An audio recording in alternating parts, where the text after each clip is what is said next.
revenons à la notion de signifiant et signifié à la lumière de la cyclicité, et donc quelque part à la lumière de l'astrologie et du cycle de 7 ans. Le cycle de 7 ans nous invite à penser que tous les 7 ans, on doit renouveler le contenu des signifiants. Il ne faudrait pas que le vase constitué par le signifiant, dans notre vie, se maintienne dans son contenu au-delà de 7 ans.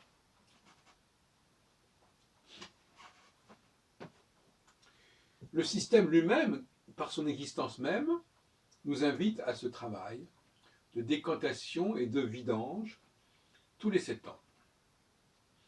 Il y a un temps premier, comme j'ai dit déjà dans d'autres exposés, un temps premier, un premier temps où les choses sont esquissées, sont ébauchées, mais sont lancées, sont initiées, ce qui est fondamental. Et un temps second où elles se cristallisent en quelque sorte, elles prennent forme, on passe de la puissance à l'acte, et là, le signifié va complètement, un certain signifié, va envahir l'espace du signifiant. Mais vient un nouveau cycle de 7 ans, et il est souhaitable que le signifiant se vide des signifiés qui se sont agrégés autour de lui et s'ouvre à de nouveaux signifiés.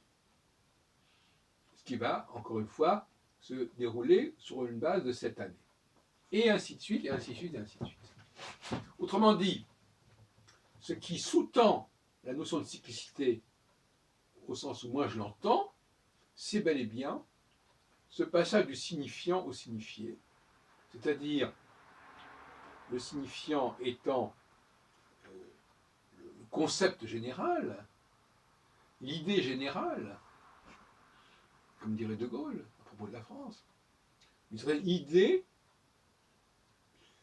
assez générale, assez abstraite, un squelette si on veut, une armature, et la seconde phase, qui est la phase conjonctionnelle, comme le savent ceux qui suivent notre enseignement, elle va se polariser, va se focaliser sur un certain signifié, c'est-à-dire sur un certain nombre de choix qui vont être poursuivis pendant un certain temps, qui est celui justement de ce cycle de 7 ans, depuis son commencement jusqu'à son aboutissement. C'est un peu comme le processus de la procréation, conception, naissance, conception premier temps, naissance deuxième temps.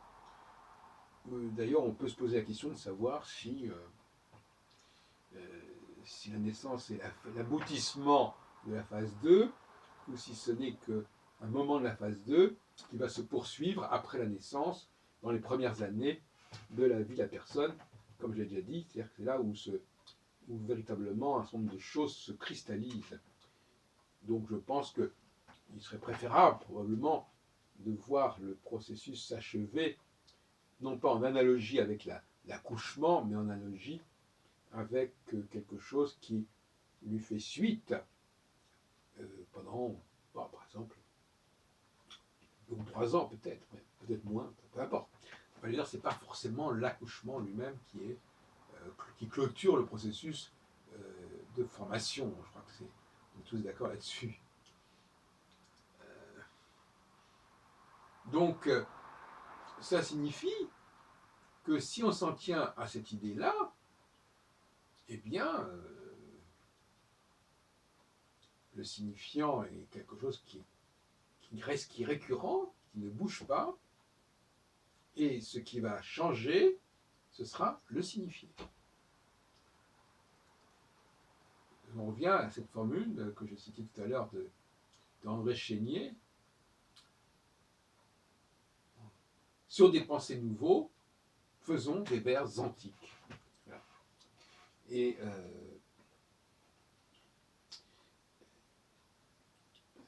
les vers antiques, c'est effectivement un signifiant qui lui-même est à peu près constant. Et les pensées nouveaux, ben, c'est des fluctuations de signifiés qui gravitent autour de ce signifiant et qui n'ont pas de qui n'ont qu'un rôle quand même secondaire. Mais malheureusement, le fait est que nous avons quand même une programmation qui nous obligerait normalement à faire ce travail de deuil, c'est-à-dire d'évacuer les signifiés du précédent cycle, comme une femme, une fois qu'elle a accouché, comme une femme est libre de ses grossesses précédentes, qui ne sont pas censées affecter l'identité des nouveaux enfants, sous prétexte que elle aurait eu d'autres partenaires avant. Les partenaires que la femme a eus avant ne sont pas censés affecter sa capacité à faire un enfant avec un nouveau partenaire sans que les anciens partenaires ne pèsent sur le résultat. Donc je crois que la femme reste malgré tout un paradigme du signifiant. C'est elle qui se remplit et qui se vide d'un signifié qui, lui, peut varier. Mais en même temps, l'homme a vocation, comme je l'ai dit dans une précédente vidéo, a vocation à préserver la pureté du signifiant. C'est-à-dire que même si le signifiant n'est pas masculin en soi, il est malgré tout sous le contrôle du signifiant, de l'homme. Et l'homme n'est pas non plus le signifié. Il peut éventuellement, dans le cas de la procréation, il va effectivement poser sa semence au sein de la femme, et en ce sens-là, effectivement, il joue le rôle de signifié, mais il est aussi celui qui génère, qui est le gardien du signifiant. Donc, comme je l'ai dit, il a cette androgyna, si vous voulez, d'être à la fois gardien du signifiant et celui qui verse dans le signifiant du signifié. Voilà.